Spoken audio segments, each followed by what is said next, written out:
주 예수여 어서 오시옵소서. 땅의 모든 끝 모든 족속 주를 찬송하게 하소서. 여러분 반갑습니다.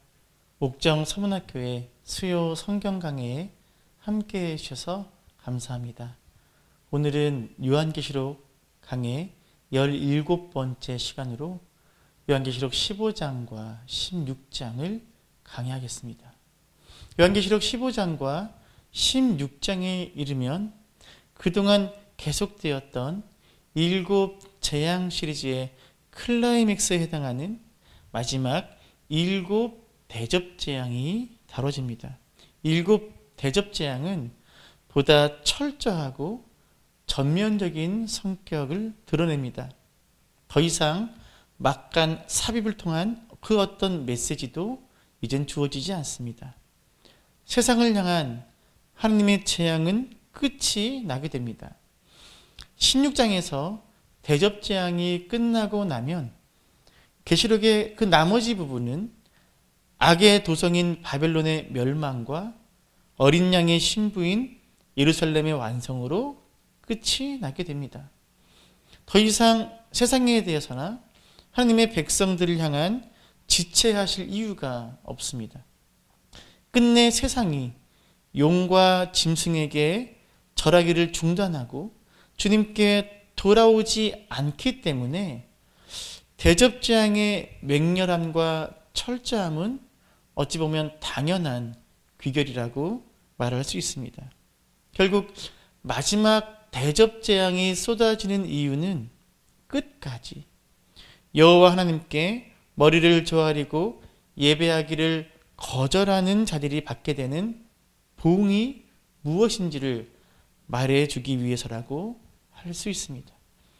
참된 왕이신 하나님께 예배를 거절하는 것이 그들에게 선언된 가장 큰 죄목입니다. 이것을 반대로 신자편에서 표현한다면 그 어떤 경우에도 여호와 하나님 한 분께만 머리를 숙여 예배하고자 하는 그 결정과 그 예배드리는 삶은 현명하고 복된 선택임을 알려줍니다. 그래서 왕이신 하나님께 예배하기를 중단하지 말라는 것이 7 대접재앙의 중심 메시지입니다. 이 메시지를 기억하면서 15장과 16장을 살펴보도록 하겠습니다. 요한계시록 15장은 7 대접재앙의 서론 기능을 합니다. 최종적인 대접재앙이 본격적으로 쏟아지기 전 하늘의 준비 상황을 알려주는 서론입니다.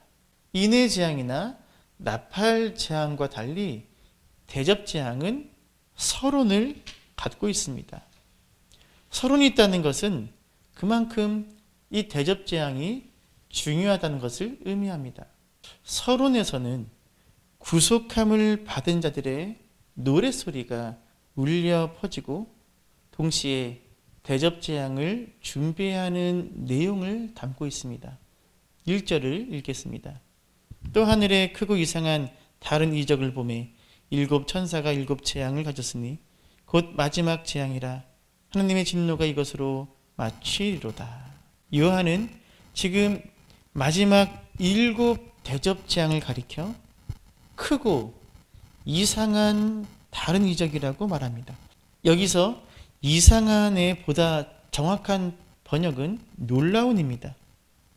왜 놀라운 재앙일까요? 두려운 이적, 두려운 재앙이라 하면 어울리겠지만 이상한 이적, 이상한 재앙이란 표현은 어울리지 않아 보입니다. 그 이유는 잠시 후에 알 수 있습니다. 2절에서는 불이 섞인 유리바다를 건넌 사람들이 등장합니다.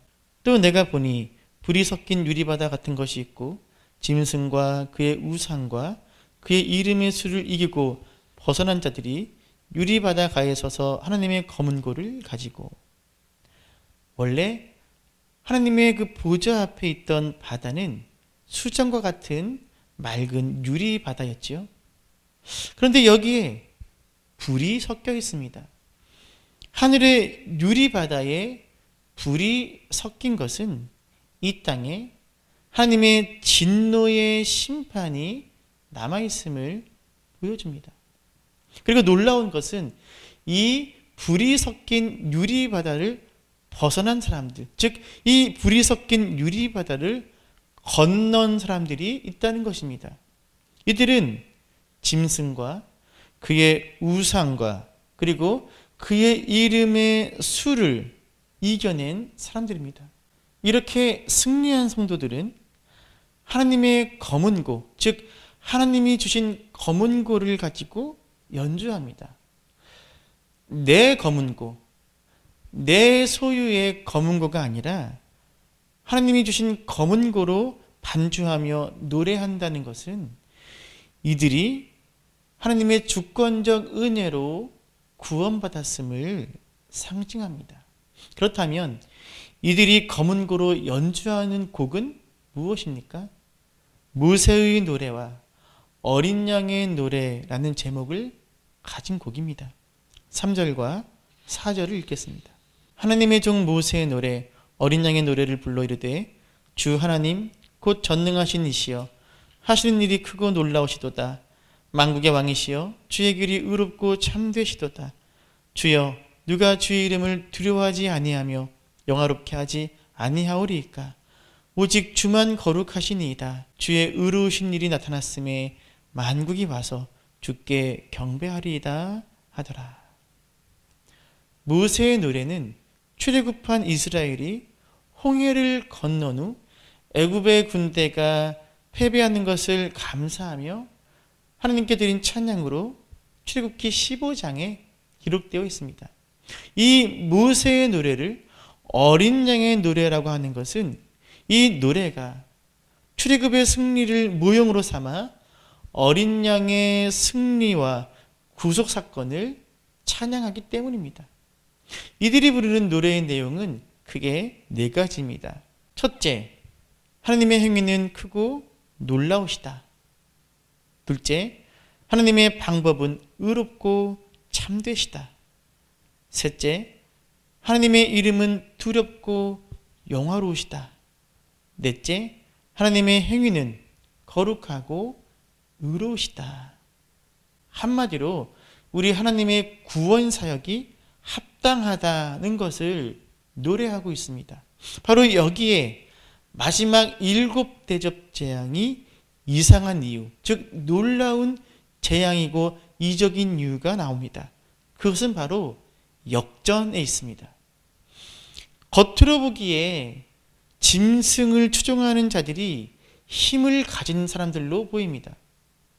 질 것 같지 않습니다. 그런데 놀랍게도 전혀 패할 것 같지 않던 그들이 패하고, 반대로 전혀 이길 가능성이 없어 보이던 성도들이 구원의 반열에 서 있습니다. 그래서 놀라운 것입니다. 그래서 대접재앙은 크고 이상한, 크고 놀라운 이적이 되는 것입니다. 바로 이러한 점으로 인해 15장이 서론의 역할을 하고 있는 것입니다. 서론으로서의 15장의 기능은 앞으로 쏟아부어질 마지막 대접장에 대한 긴장감을 고조시키는 반면, 교회와 성도로 하여금 마지막 재앙을 감격 속에 맞이하게 하는 역할을 하는 것입니다.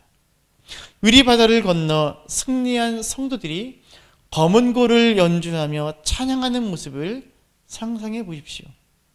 단순히 기쁨의 노래가 아닙니다. 단순히 즐거운 노래가 아닙니다. 감동이 있는 환희와 감격의 노래입니다. 주르르 눈물을 흘리며 부르는 축제의 노래입니다. 왜냐하면 하나님의 구원의 은혜가 자신들의 조건을 따라 판단해 볼 때 전혀 합당하지 않음을 잘 알고 있기 때문입니다. 이런 감격과 이런 구원의 반열의 자리에 앉을 수 있는 인생이 아니었음을 알고 있기 때문입니다. 주님의 은혜로 구원의 반열에 서게 되었음을 알기 때문입니다. 성도 여러분, 오늘 우리도 이 노래를 불러야 할 줄로 믿습니다. 특별히 4절에서는 이러한 심판의 결과가 무엇인지를 보여주고 있습니다. 바로 만국이 하나님을 경배하는 것입니다. 심판의 이슈가 경배의 이슈로 연결되는 것을 주목해야 합니다. 요한은 하나님께서 행하시는 합당한 심판으로 인해 하나님을 경배하게 되는 것이야말로 위대한 찬송의 가사가 될 것임을 알려주고 있습니다. 이제 5절부터 8절까지는 7 대접을 준비하는 내용입니다. 5절 읽겠습니다. 또 이 일 후에 내가 보니 하늘에 증거 장막의 성전이 열리며, 요한은 하늘에 증거 장막의 성전이 열리는 것을 봅니다. 신천지가 이 용어를 써서 굉장히 부정적인 뉘앙스가 많이 생겼는데 그렇지 않습니다. 굉장히 중요한 표현입니다. 여기서 증거는 모세가 시내산에서 하나님께 받아 언약궤 안에 두었던 십계명 돌판을 가리킵니다. 그래서 이 성막의 핵심 요소가 바로 언약궤 안에 들어있는 십계명 돌판이었기 때문에 성막을 증거의 성막 또는 증거의 장막이라고 부른 것입니다. 그러므로 증거의 장막은 증거를 소유한, 즉 십계명 돌판이 담겨있는 언약궤를 소유한 장막인 지성소를 의미합니다. 원래 증거의 장막, 즉 지성소는 1년에 한 번 대속죄일에 어린 양의 피를 가지고 대제사장만 들어갈 수 있었습니다. 평소에는 지성소와 성소 사이를 휘장이 가로막고 있었습니다. 그런데 이 휘장이 예수 그리스도의 십자가 죽음으로 찢어져 열립니다.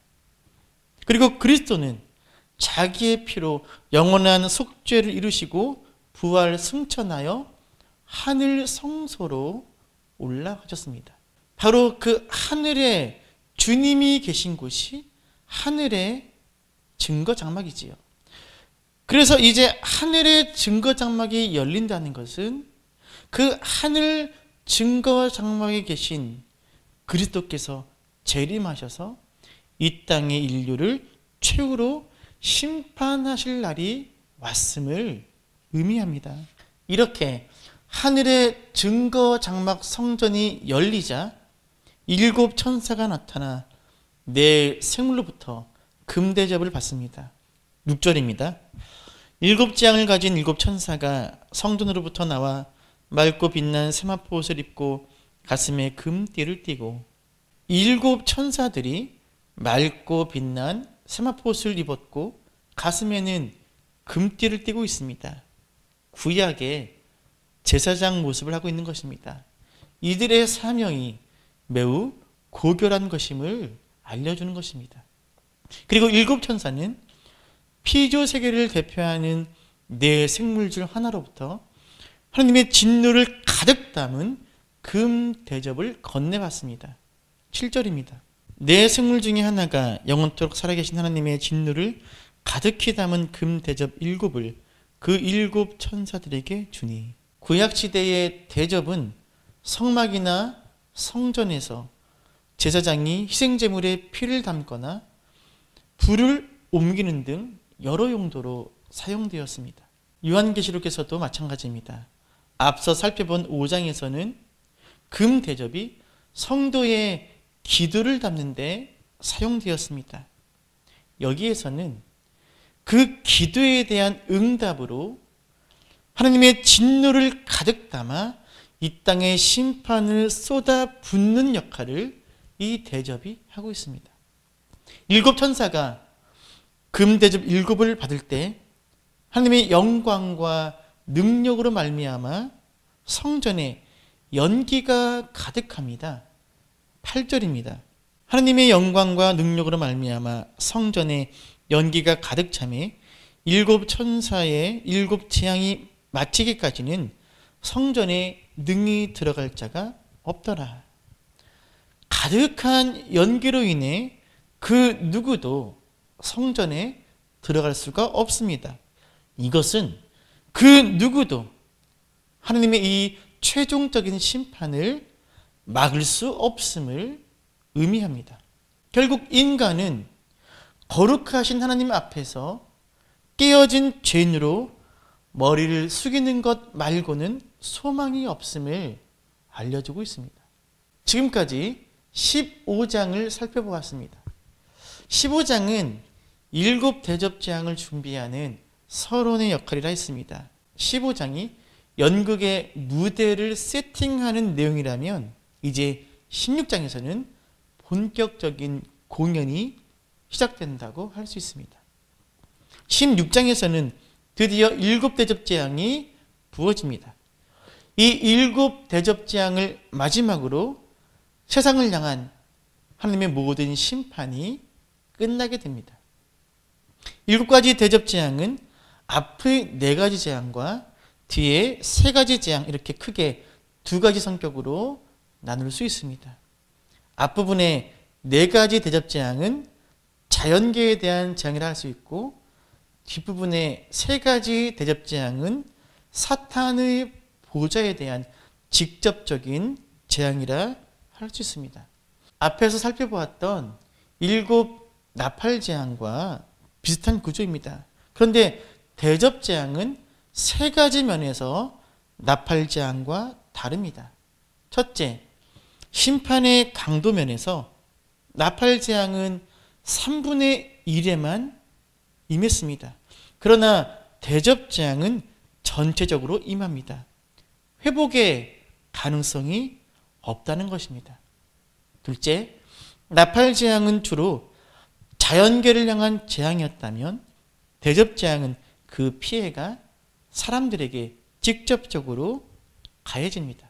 셋째, 나팔재앙은 6제와 7제 심판 사이에 막간 삽입 장면이 있는 반면에 대접재앙은 막간 없이, 삽입 없이 곧바로 모든 재앙이 쏟아집니다. 이것을 정리하자면 나팔재앙 때는 비록 재앙이 쏟아져도 회개할 기회가 있었던 반면에 대접재앙에서는 그 피해가 인류 전체에 직접적으로 미치기 때문에 이 재앙을 마치면 더 이상의 회개의 기회, 다시 돌이킬 기회가 없다는 것입니다. 대접재앙은 번복할 수 없는 심판, 마지막 심판인 것입니다. 돌이킬 수 없는 최종적인 심판인 대접재앙은 성전에서 나오는 큰 음성으로부터 시작됩니다. 1절입니다. 또 내가 들으니 성전에서 큰 음성이 나서 7 천사에게 말하되 너희는 가서 하나님의 진노의 7 대접을 땅에 쏟으라 하더라. 조금 전에 보았던 15장 8절에서 성전은 하나님의 영광의 연기로 인해서 그 누구도 들어갈 수 없는 상태였습니다. 그래서 성전에서 나오는 이 음성은 하나님의 음성이라고 보아야 합니다. 하나님의 음성은 7 천사에게 진노의 7 대접을 땅에 쏟으라는 명령이었습니다. 여기서 땅은 사탄의 통치 영역이면서 사탄에게 속한, 짐승에게 속한 모든 사람들을 포함합니다. 땅에 속하여 사는 사람들은 짐승의 표를 받은 사람들과 그 우상에게 경배하는 사람들입니다. 첫째 대접재앙은 바로 이 땅 위에 임합니다. 2절입니다. 첫째 천사가 가서 그 대접을 땅에 쏟음에 짐승의 표를 받은 사람들과 그 우상에게 경배하는 자들에게 악하고 독한 종기가 나더라. 첫째 천사가 대접을 땅에 쏟자 악하고 독한 종기가 짐승의 표를 받은 사람들과 우상에게 경배하는 불의한 자들에게 달라붙습니다. 이것은 애굽에 내려졌던 여섯째 재앙, 즉 독종 재앙을 연상시킵니다. 종기를 의미하는 단어 헬라어 헬코스는 종양이 생겨서 찢어질 듯이 아픈, 종종 전염으로 감염되는 종기를 의미하는데 나사로가 걸렸던 질병이기도 합니다. 짐승의 표를 받아 경배한 자들은 이 악성 종기로 인해 치유 불가능한 고통에 놓이게 됩니다. 이들은 분명 자신이 섬기던 우상에게 간절히 기도할 것이고 표를 준 짐승에게 더욱더 강력하게 호소하겠죠. 그러나 이들이 기도하고 호소하면 할수록 우상과 짐승을 의지하는 자신들의 노력이 헛수고로 끝나는 것을 경험하게 될 것입니다. 아무 소용이 없다는 것이죠. 두 번째와 세 번째 재앙은 바다와 강 그리고 물의 근원이 피로 변하는 재앙입니다. 3절과 4절을 읽겠습니다. 둘째 천사가 그 대접을 바다에 쏟음에 바다가 곧 죽은 자의 피같이 되니 바다 가운데 모든 생물이 죽더라. 셋째 천사가 그 대접을 강과 물 근원에 쏟음에 피가 되더라. 두 번째와 세 번째 대접 재앙은 바다와 강과 물의 근원이 피가 되는 재앙입니다. 이 피의 의미가 무엇인지를 이어지는 5절부터 7절까지의 내용이 설명해 주고 있습니다. 내가 들으니 물을 차지한 천사가 이르되 전에도 계셨고 지금도 계신 거룩하신 이여 이렇게 심판하시니 의로우시도다. 그들의 성도들과 선지자들의 피를 흘렸으므로 그들에게 피를 마시게 하신 것이 합당하니이다 하더라. 또 내가 들으니 제단이 말하기를 그러하다. 주 하나님 곧 전능하신 이시여 심판하시는 것이 참되시고 의로우시도다 하더라. 특별히 6절을 주목해야 합니다. 그들이 성도들과 선지자들의 피를 흘렸으므로 그들에게 피를 마시게 하는 것이 합당하다. 바로 이것이 두 번째, 세 번째 대접 재앙이 피의 재앙인 이유입니다. 이것은 앞서 살펴본 6장 9절에서 11절에 있는 자신들의 불의한 죽음을 탄원했던 순교자들의 기도에 대한 응답이기도 합니다. 교회와 성도를 핍박하던 이들, 그래서 교회와 성도들의 피를 흘리게 한 이들, 그 피에 대한 보복으로 그들 역시 피를 마시게 되는 것입니다. 이제 네 번째 대접 재앙은 해에게 쏟아부어집니다. 8절과 9절입니다. 넷째 천사가 그 대접을 해에 쏟음에 해가 권세를 받아 불로 사람을 태우니 사람들이 크게 태움에 태워진지라. 이 재앙들을 행하는 권세를 가지신 하나님의 이름을 비방하며 또 회개하지 아니하고 주께 영광을 돌리지 아니하더라. 대접에 담긴 하나님의 진노가 해에 쏟아지자 해가 권세를 받아 사람들을 불로 태웁니다. 불로 태우는 것은 하나님이 심판하시는 최종적인 방식입니다. 앞으로 살펴보겠지만 장차 바벨론은 불에 살라지게 됩니다. 또 하나님의 원수들은 최후에 영원히 타는 불못으로 던져지게 됩니다.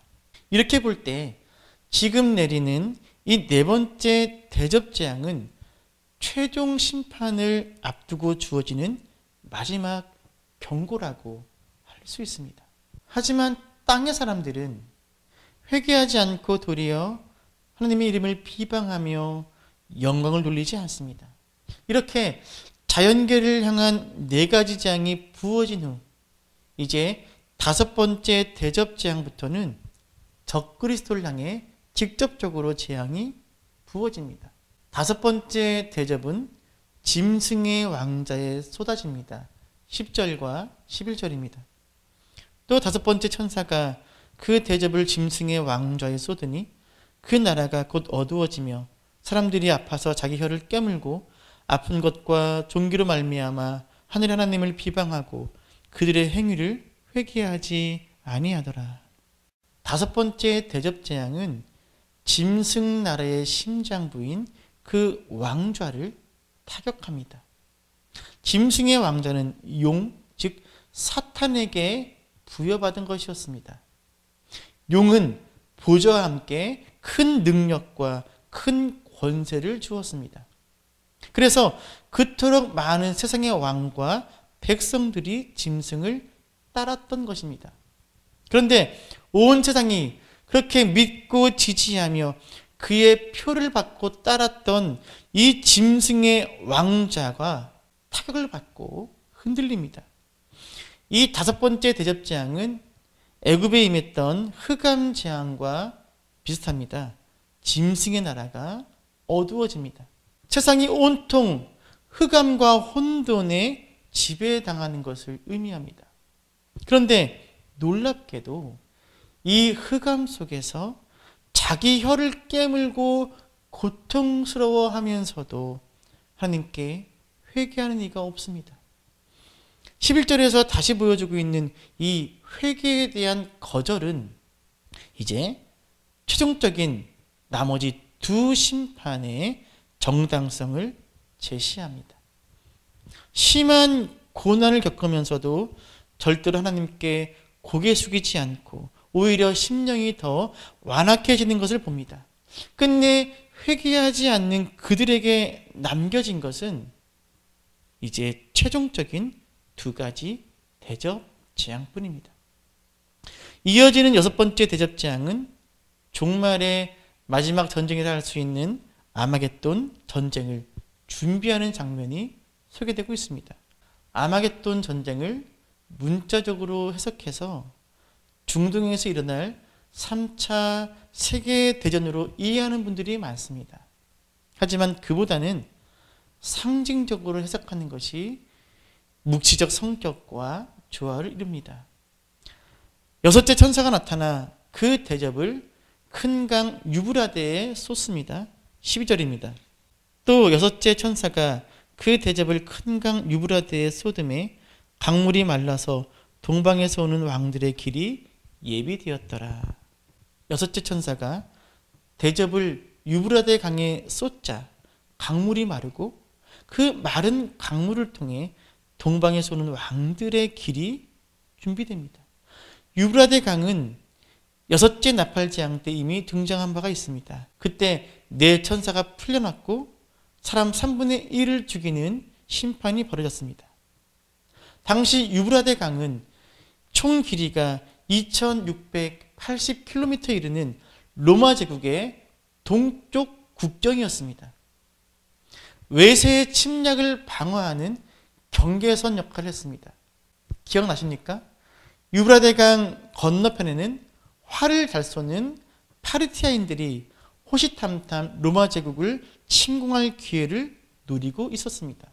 천사가 유브라데 강에 대접을 쏟아 그 강이 말랐다는 것은 로마 제국의 방어선이 무너졌음을 상징합니다. 동방의 왕들은 짐승에게 협력하여 그 마른 유브라데 강을 건너 아마겟돈에 집결하는 것입니다. 이 동방의 왕들이 집결하는 이유는 개구리 같은 새 더러운 영이 이들을 미혹했기 때문입니다. 13절과 14절입니다. 또 내가 보매 개구리 같은 새 더러운 영이 용의 입과 짐승의 입과 거짓 선지자의 입에서 나오니 그들은 귀신의 영이라. 이적을 행하여 온 천하 왕들에게 가서 하나님 곧 전능하신 이의 큰 날에 있을 전쟁을 위하여 그들을 모으더라. 개구리같이 더러운 영은 거짓말과 의미 없는 헛된 말로 미혹하는 영을 의미합니다. 용과 짐승과 거짓 선지자, 이 악마적인 삼위일체의 입에서 나오는 미혹하는 영이 세상의 왕들을 아마겟돈으로 집결케 하는 것입니다. 그런데 그 다음 15절은 일종의 삽입구절로 이 전쟁이 주님의 재림으로 종결될 것임을 성도들에게 알려줍니다. 보라, 내가 도둑같이 오리니 누구든지 깨어 자기 옷을 지켜 벌거벗고 다니지 아니하며 자기의 부끄러움을 보이지 아니하는 자는 복이 있도다. 이 전쟁은 주님의 재림으로 종결이 됩니다. 물론 이 아마겟돈 전쟁은 장차 우리의 미래에 있을 무서운 사건을 예언하고 있습니다. 하지만 신자는 이런 종말의 사건들을 두려워할 필요가 없습니다. 오직 깨어있기만 하면 됩니다. 복 있는 사람은 구원의 반열에 서 있는 자이면서 동시에 기름을 준비한 5,000여의 삶을 사는 자이기 때문입니다. 이제 개구리같이 더러운 영들은 세상의 왕들을 아마겟돈에 집결시킵니다. 16절입니다. 새 영이 히브리어로 아마겟돈이라 하는 것으로 왕들을 모으더라. 아마겟돈은 히브리어로 하르, 즉 언덕이라는 단어와 무깃도라는 지명의 합성으로 무깃도 언덕이란 뜻입니다. 이 무깃도는 당시 전략적 요충지였습니다. 남쪽에서 애굽이 북쪽으로 진출하기 위해서는 이 무깃도를 반드시 거치게 되어 있었습니다. 반대로 북쪽의 거대한 세력이 남쪽으로 진출하기 위해서도 무깃도를 통과해야만 했습니다. 그래서 이 지역을 두고 치열한 전투가 많이 벌어졌습니다. 드보라와 바락의 전투, 기드온의 미디안 족속과의 전투, 사울과 블레셋 족속과의 전투, 요시야와 애굽 바로 느고의 전투 등 수많은 전투가 벌어진 고대의 유명한 격전지, 전쟁터였습니다. 중요한 것은 이 아마겟돈은 실제 장소나 지역을 의미하기보다는 하나님의 원수들과 최후 전쟁을 위한 상징적 장소라는 사실입니다. 다시 말해 상징으로 이해해야 합니다. 요한계시록은 예수님이 십자가에 못 박히신 곳을 소돔이라고 하기도 하고 애굽이라고 하기도 합니다. 여기서 소돔이나 애굽은 실제 장소나 지명이 아니라 그 장소가 갖는 상징성, 즉 죄와 핍박이 가득한 성읍이라는 상징적 의미로 사용되었습니다. 또 바벨론도 마찬가지입니다. 요한계시록에서 바벨론은 역사적으로 등장했던 바벨론이 아니라 바벨론이 갖는 상징성, 즉 악하고 음란한 절대적 권력을 상징하는 장소인 로마를 의미합니다. 이렇게 요한계시록의 지명은 묵시적 양식에 따른 상징의 의미가 큽니다. 아마겟돈 역시 마찬가지입니다. 혹자들은 아마겟돈, 즉 무깃도를 실제 장소로 해석해서 이 전쟁을 중동에서 장차 발발하게 될 제3차 세계대전으로 의미한다고 주장합니다. 하지만 아마겟돈은 실제 장소라기보다는 이 마지막 전쟁의 잔인하고 두려운 감정을 환기시키기 위해 전통적인 전투지 아마겟돈을 언급하고 있는 것으로 보는 것이 옳습니다. 특별히 이 아마겟돈은 대적자들의 패배와 예수 그리스도의 재림을 암시하는 상징이기도 합니다. 스가랴서에 따르면 무깃도 골짜기에 큰 애통이 있는 날에 그를 찌른 자들도 그를 보며 애통할 것이라고 말하기 때문입니다. 요한은 이 구절을 인용하면서 그를 찌른 자들과 땅에 있는 모든 족속이 그리스도가 구름을 타고 재림하는 것을 보고 애곡할 것이라고 선언한 바 있습니다. 즉 예수 그리스도가 재림하시는 곳이 무깃도라는 겁니다. 예수님이 실제로 무깃도라는 곳에 재림하시는 것이 아니라 그 무깃도, 나아가 이 아마겟돈은 예수님의 재림 그리고 그로 인한 대적자들의 최종적인 패배를 상징하는 곳으로 이해하면 되겠습니다. 이제 7번째 대접 재앙이 공중에 쏟아집니다. 이 마지막 재앙은 14장에서 이미 간략히 소개된 바와 같이 바벨론에 쏟아지는 진노입니다. 17절입니다. 7째 천사가 그 대접을 공중에 쏟음에 큰 음성이 성전에서 보좌로부터 나서 이르되 되었다 하시니, 대접을 공중에 쏟는다는 것은 하늘과 땅의 중간지대의 모든 광범위한 영역을 향해 쏟아붓는 전 지구적인 재앙을 의미합니다. 하나님의 진노가 공중에 부어지면 이제 악의 세력은 더 이상 도망갈 곳이 없게 됩니다. 바다에서 나온 짐승들이 둘째 대접 재앙으로 바다를 잃어버린 것처럼 공중 권세 잡은 통치자들 역시 공중에 부어진 이 재앙으로 더 이상 도망갈 곳이 없어 멸망에 처하게 되는 것입니다.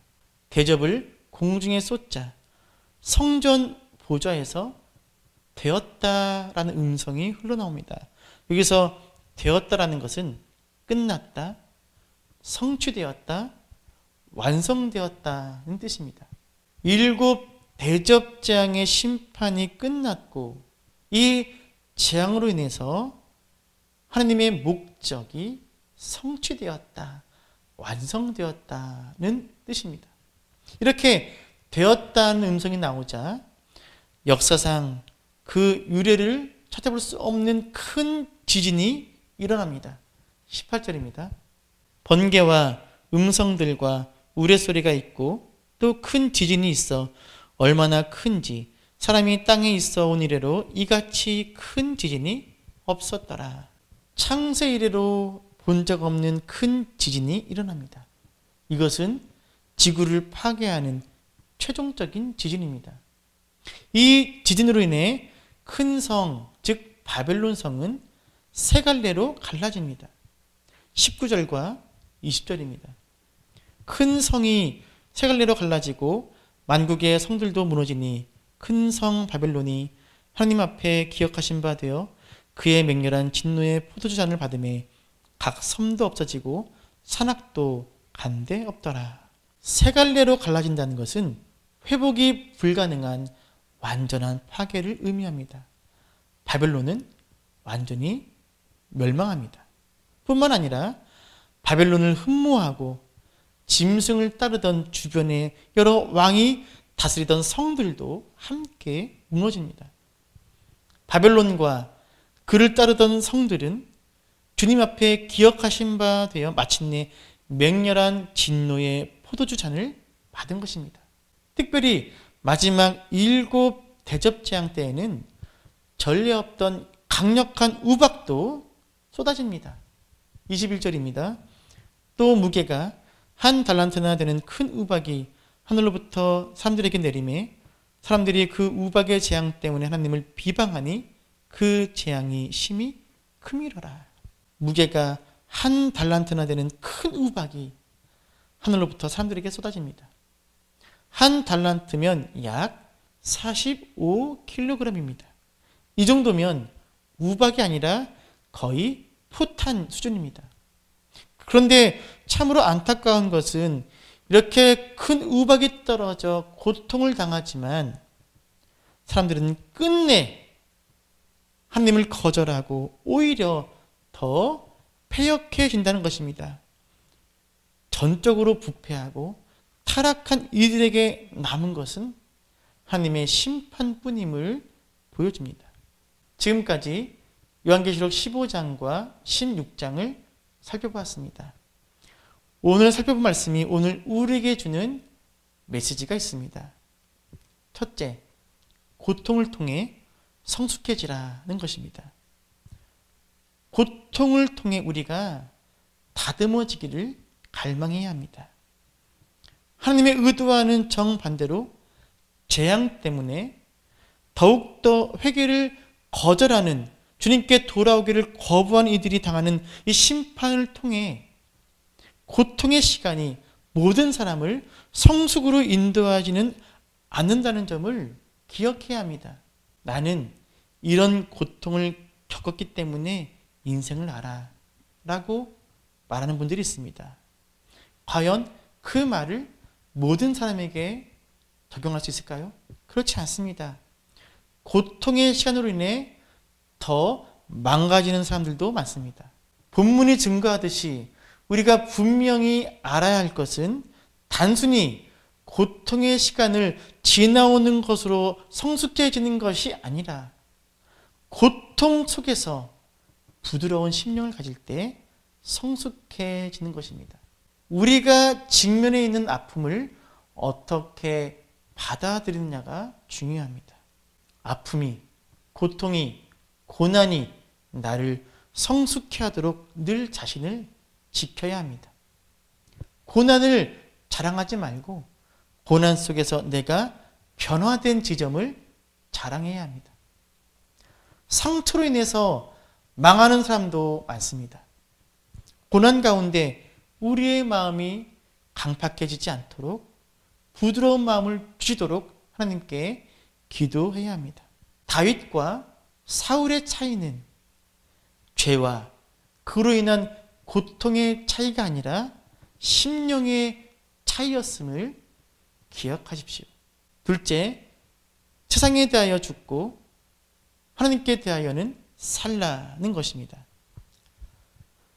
세상에 대하여는 죽은 자요, 주님께 대하여는 산 자로 살아가야 합니다. 세상적인 것은 반드시 망하게 되어 있습니다. 그렇다면 우리는 세상에 대하여는 죽은 자처럼 살아야 합니다. 세상의 가치와 세상의 구조에 대하여 우리는 죽어야 합니다. 바울은 갈라디아서 2장 20절에서 그리스도 안에 사는 것을 십자가를 통해 세상에 대하여 죽음을 경험하는 삶이라고 말하고 있습니다. 동시에 하나님에 대하여 산 자가 되는 것입니다. 하나님께 대하여 살아나야 세상에 대하여 죽을 수가 있음을 기억하시기 바랍니다. 셋째, 예배를 양보하지 말라는 것입니다. 마지막 재앙이 쏟아지는 이유는 세상이 끝내 여호와 하나님께 참되신 왕께 경배하는 것을 거부했기 때문입니다. 우리가 이 세상에서 절대로 양보하지 말아야 할 한 가지는 모든 인생의 경배를 받기에 합당하신 하나님께 예배하는 것입니다. 여기서 말하는 예배는 개인적이고 공적인 예배만이 아니라 삶의 예배를 모두 포괄하는 것입니다. 개인이 하나님을 예배하는 공적 예배로 나와야 되고, 그리고 그 공적 예배를 통해 다시 삶의 현장으로 나아가야 하는 것입니다. 성도 여러분, 이 세 가지를 잊지 마셔야 합니다. 고통을 통해 성숙해지시기 바랍니다. 세상에 대하여는 죽고 하나님께 대하여는 살아있는 자가 되시기 바랍니다. 무엇보다 예배를 양보하지 마시기 바랍니다. 이것이 신실한 성도가 말세의 때를 살아가는 모습임을 잊지 마시기 바랍니다. 이것으로 요한계시록 15장과 16장 강의를 마치겠습니다. 다음 주 수요일에 요한계시록 17장을 강의하겠습니다. 지금까지 옥정 서문학교의 수요 성경 강의에 함께해 주셔서 대단히 감사합니다.